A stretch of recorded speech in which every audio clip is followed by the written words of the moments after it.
What's up? Before you board your flight, where'd we get that incredible gnocchi? Hold up. Did you just call gnocchi gnocchi?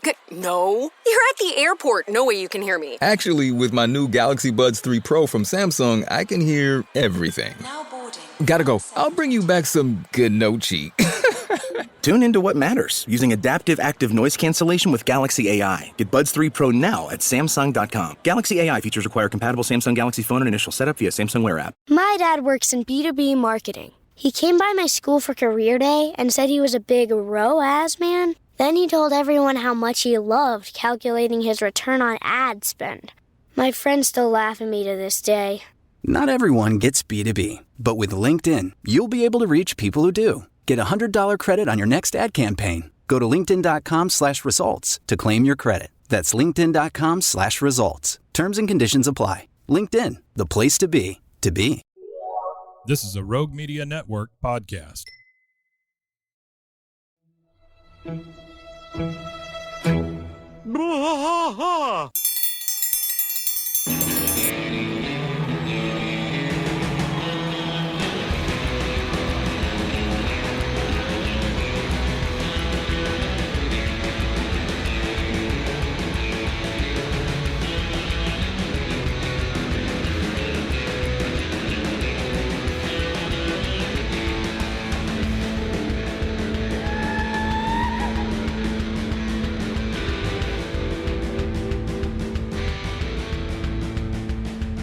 One trash fight all through the night, deep in the heart of Texas. The trailer park is nice and dark, deep in the heart of Texas. That drinks his brew and he spits his chew, deep in the heart of Texas. The TV blares, but no one cares, deep in the heart of Texas. Here we go.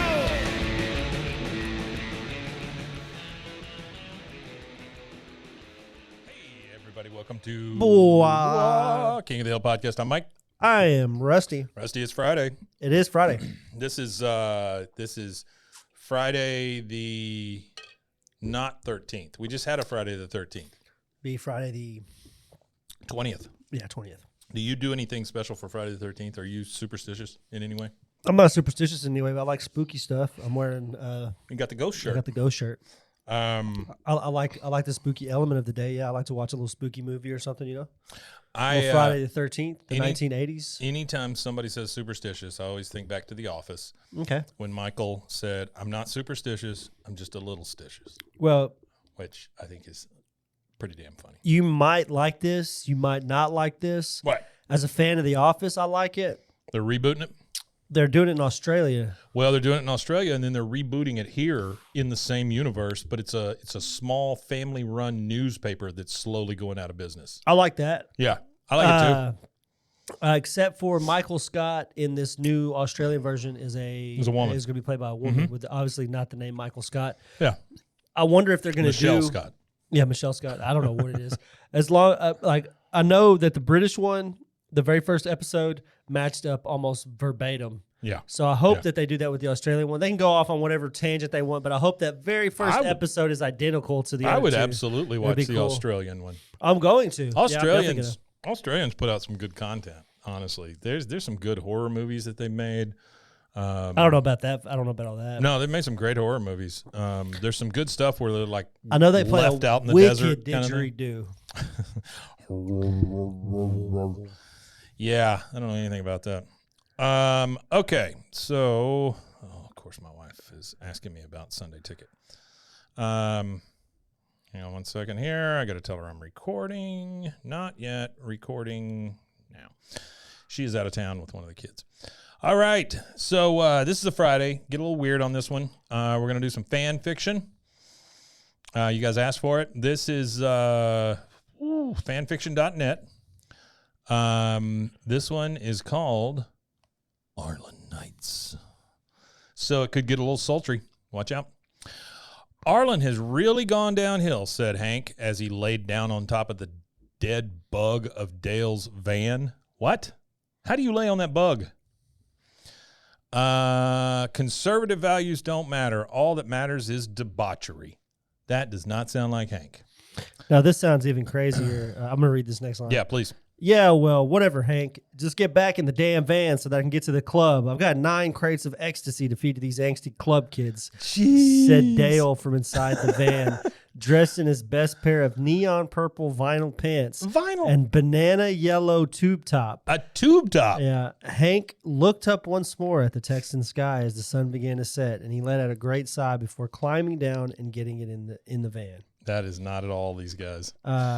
It had been a year since Peggy went to jail for killing Bill and Joe Jack in a Mexican standoff, and Buck Strickland and his zombie slave Cotton.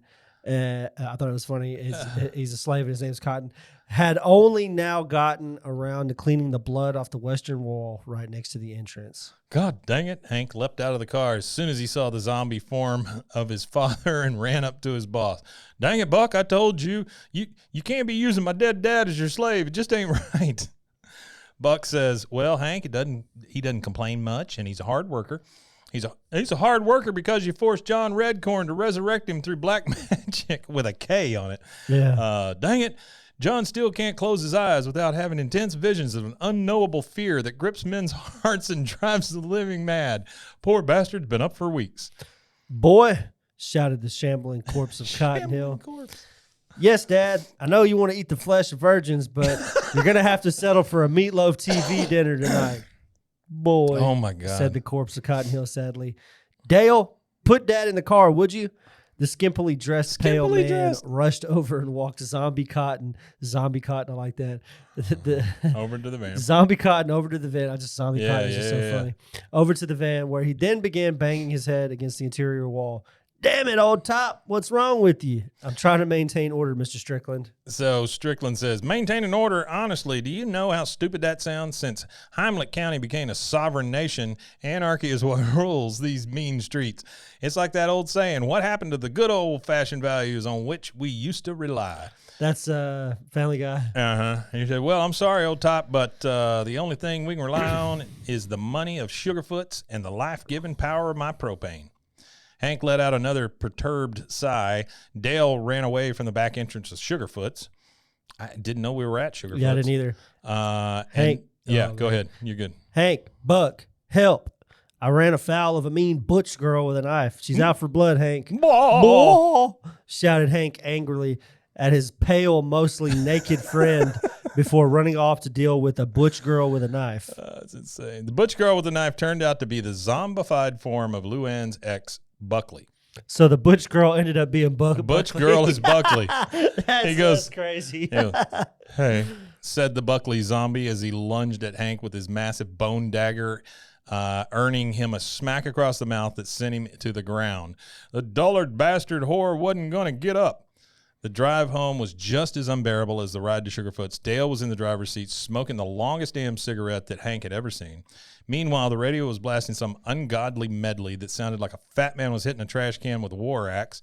The damn medley sent him into a dream for 5 seconds, and he only awoke when Dale tapped his shoulder. Whoa! We're here, said Dale as he climbed out of the car just before the side of it got pepper boxed by a shotgun blast. Pepper boxed. God damn it, Luann. What did I tell you about that?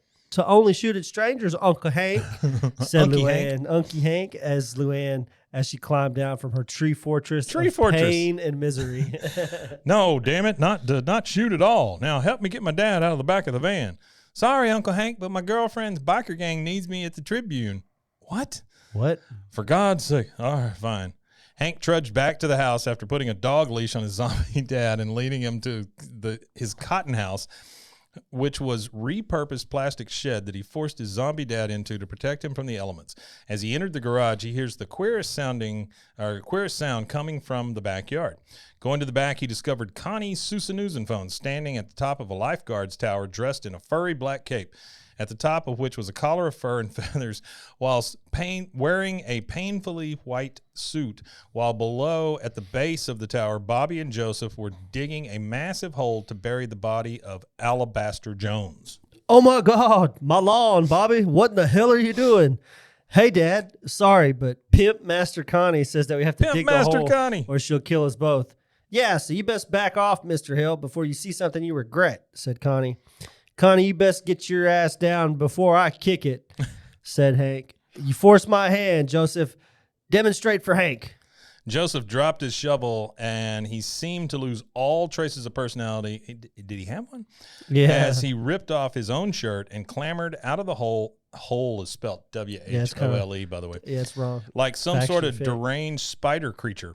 He then proceeded to lift the body of Alabaster Jones up above his head, puncture the corpse's skin, and muscle like it was a silly putty, and rip the corpse in half, splattering the deranged Joseph in the entrails of the dead pimp, still hot and steaming from his recent demise.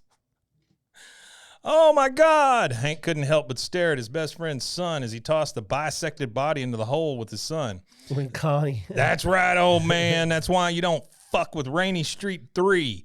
Joseph, as you were. Joseph suddenly felt a little drowsy, fell into the 4-foot deep pit before whispering, sleepy. We're also taking your fucking trunk, Hank. Oh, okay. I'll be in the alley. This thing It's got wild. Yeah, this is fucking insane. wild. Hank Rutherford Hill marched into the garage and took a cooler of beers out of a locked box deep in a cavernous crater that Connie dug to host pit fights between spiders and scorpions. Connie has become a cruel bastard. He then proceeded to march into the alley while Connie, Bobby, and Joseph peeled out of the driveway in Hank's truck, which had recently been refashioned to be mostly covered in metal armor and spikes. It was like if a truck was designed by Rob Liefeld in the 90s, which is the guy who made... Did he make the Mad Max movies? Is that him? Rob Liefeld? Rob Liefeld was I thought they were talking about like the artist that did some of the 90s comics, but I don't know who they're talking about. He watched as it went by and placed a cooler between him and Dale, who was now dressed in a Prussian military dress uniform complete with a Prussian. Oh, yeah, Prussian. No, I'm just saying Prussian. Prussian. Military dress uniform complete with a stupid spiked German helmet, while Boomhauer was naked, save for a pair of rip-covered tiger print undies. Rip-covered. So he's covered, so it's ripped up tiger print undies. Yeah. So you can see his balls. The radio that Boomhauer had taken and wearing around his neck like a necklace was booming the song Ain't That a Kick in the Head while he rapidly shotgunned beer after beer. Damn it, Boomhauer, you can't be doing that. There are only 15 Alamo beers left in Heimlich County, and if you drink the last 10, I'm going to have to kick your ass. Dang old man, this guy's giving a falling about you, blah, blah, blah. I don't know what this says because all the words are together. Go for it. Dang old man, the sky's going to fall, and it's going to be like boom. Many know. Just boom, man. Hank says, I don't care. Hank, if I may make a suggestion, due to Heimlich County being more or less cut off from the rest of the U.S., causing our supply of beer to run low, we might want to look into brewing our own beer. Hey, that's a great idea, Dale. We only knew it was Dale because he said his name. Yeah. We'll start making our own beer. W-I-L-L. And selling it because the ecstasy business has dried up for me since I got attacked by that butch girl behind the Sugarfoots. There was a heavy silence in which Bill would have normally spoken, and they all lingered on the fact that their oldest friend was, in fact, dead as shit. Dead as shit. Dead as shit. 2 days later, Dale was a stone-cold bastard with a cock like a dragon made of leather that sorry you had to say that. Yeah, spewed that's the crazy. sweet cream that's at the center of an orange cream popsicle. Why did they say that, though? I don't know. Whoever wrote this, please email me. If you could I let want us to know why you mentioned his cock like a dragon made of leather, like a dragon made of leather that spewed sweet cream. Sweet cream. That's crazy. He That's was- a crazy cock like a dragon made of leather. That's the thing that kills me the most. He was speeding That's down the fucked up. streets in search of the last true source of hops in all of Harlan. Just Sugarfoot's food truck. In his passenger seat, he had the only man, other than John Redcorn, that he'd ever loved the zombie corpse of Cotton Hill. Boy. Yes, Colonel, we're closing in on him. If my intel is to be trusted, the Sugarfoot's food truck is now operated by incels. So, yes, you shall soon dine on the flesh of virgins. Zombie Cotton nodded in agreement. Boy. So I think Cotton is kind of like Hodor or whatever. All he can say is All boy. he can say is boy. Dale narrowed in on the bumper of the food truck and slammed the front end of his van into it, causing him to skid slightly. He then grabbed a CB radio that was connected to a massive speaker that he mounted in the bug on top of his van. Pull to the side of the road, you hot-pogging sons of bitches. Zombie Cotton grabbed the radio from him and shouted to the CB, "Boy!" This is littered. It's actually pretty funny. with curse words that I've never heard on King of the Hill. Yeah, I haven't either. They responded by tossing a small, deep fat fryer out the window. The damn thing fell against the hood of the vans, sticking it in oil? Sticking it in oil, all right. Dale yelled in disbelief and pulled to the left of the food truck and took out a poison-spraying wand from his arsenal of pest control appliances. He aimed it into the window and pulled the trigger, filling the truck with pure poison and causing it to skid and slam its ass into a nearby building. The Dale's dead bug van, Bugabego, slid to halt next to it, and Dale walked out in a bright yellow hazmat suit armed with only a scoped .44 Magnum revolver, an empty backpack, and a hungry zombie Cotton. The two marched towards the back of the truck, forced open the back, causing the poisons to leak out into the streets. Cotton took a long sniff and breathed out slowly. Oh, boy. Boy. Dale nodded at Cotton, and they entered the back of the food truck, finding most of its staff dead, save for Stuttering, the plump virgin whose legs laid shut. What the hell? Save for Stuttering, the plump virgin whose legs lay shattered underneath the refrigerator. I'll edit it. Yeah, please do. As I read it. Okay, let me read that again. Dale nodded at Cotton, and they entered the back of the food truck, finding most of its staff dead, except for the plump, stuttering virgin whose legs lay shattered underneath the refrigerator. You know, when you read that to begin with, I pictured a woman. And then, I don't know what I pictured. And then the next one is, "You son of a whore, Gribble. This won't be the end of this," he said, trying not to cry. So it's obviously a incel guy, I guess. Yeah, I guess so. "If I were able to smoke in this hazmat suit, I would flick a lit cigarette at you." Dale then froze and considered it for a moment. On second thought, then he proceeded to dig a pack of cigarettes out of his bag, light one, toss it at the guy. The cigarette's cherry burning his secondary chin, causing him to break and scream, and this caused Dale to laugh and laugh. "You psychotic son of a bitch." Dale then began to haul the crates of hops back to his van. "I'm going to come back and cut off your fucking dick." "Wait, what are you doing?" "Fuck off, Cotton."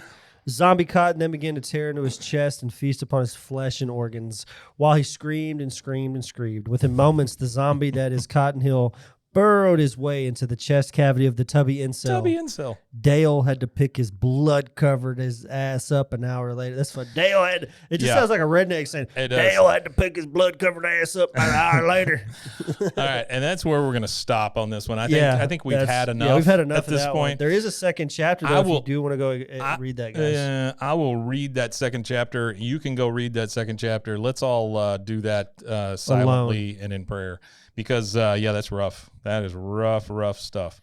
This was. Here's a line from the second. Sure. It was mostly because Dale really wanted to shake his spandex-clad ass at the club while selling poppers to senior citizens behind Sugarfoots. There you go. So this is by someone who calls himself the Czar Unanswerable. And he's written 5 stories, or they, have written 5 stories. Twilight of the Superheroes. The world of Twilight is not a world where the superheroes have delivered. So he's combined Twilight and superheroes. Then the second one is Young Ultimates. Kate Bishop was a former member of Hydra, along with her family. So it's another superhero thing. And then it goes into Scarlet Witch and that kind of stuff. And then the Avengers Hunting. Battle of New York, Nick Fury, all that stuff. So he's doing a lot of that. Then he did a story about Jean Grey School. So Jean Grey from the X-Men. And then Arlen Knights. So those are the 5 stories he's written. The funny thing is somebody actually read and reviewed Arlen Knights. Mm-hmm. So the 2 reviews on Arlen Knights are actually on the second chapter. But it's funny because it says, "Amazing story. I really hope the author picks this up again." And you got to think the date on the guy writing this story was January 10th, 2021, and his reviews were October 5th. So it was like months later, somebody was reading it and commented on it. Well, the second one says, "The story is wild. I'm living for the crazy developments of New Arlen. Rip Bill, but I'm sure it was for the best. Connie rules." I don't like this. Fan fiction. Yeah. Unleash your imagination. The website catered to incels. All right, guys. Well, I hope you enjoyed that? I don't. That's no. kind of a It's really question. crazy. Like It's insane. when you click on fan fiction and you click on the word cartoon, there's Backyardigans fan fiction. Oh, there's everything. Rule 34, my man. Angry Beavers, BoJack Horseman, Octonauts, Dragon Tales. Maybe we should do a fan fiction podcast. Let's do a where we fan just fiction podcast. Just I read love fan that. fiction. Let's just do fan fiction. That sounds awful. That does sound awful. Hey, guys, thanks for joining us on a Friday. If you can, go check out the Go check us out. Patreon. We have a $3 thing that just kind of helps keep the lights on, and you want to tell them where they can find us? Yeah, you can find us at bwaakoth.com, or you can go over to youtube.com/@bwaakoth and go like, subscribe, and hit that notification bell so you can see when we go live. All right, and thank you so much for being here. There's only one thing left to say, and that is... Wima Tanye. Wima Tanye in the apocalypse.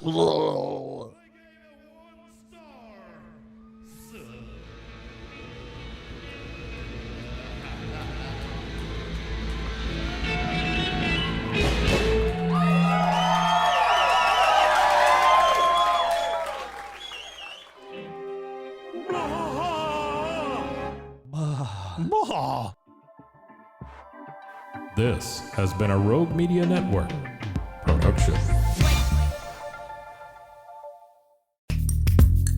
Are you a podcaster? Let's talk podcast hosting. Are you tired of your current podcast host? Need real support in a community that gets it? At Rogue Media Network, we offer top-tier podcast hosting services to help you thrive. From hosting and distribution to dedicated support, we've got you covered. Starting as low as $25 a month. Join our community of passionate podcasters today. Contact us at hello@roguemedianetwork.com.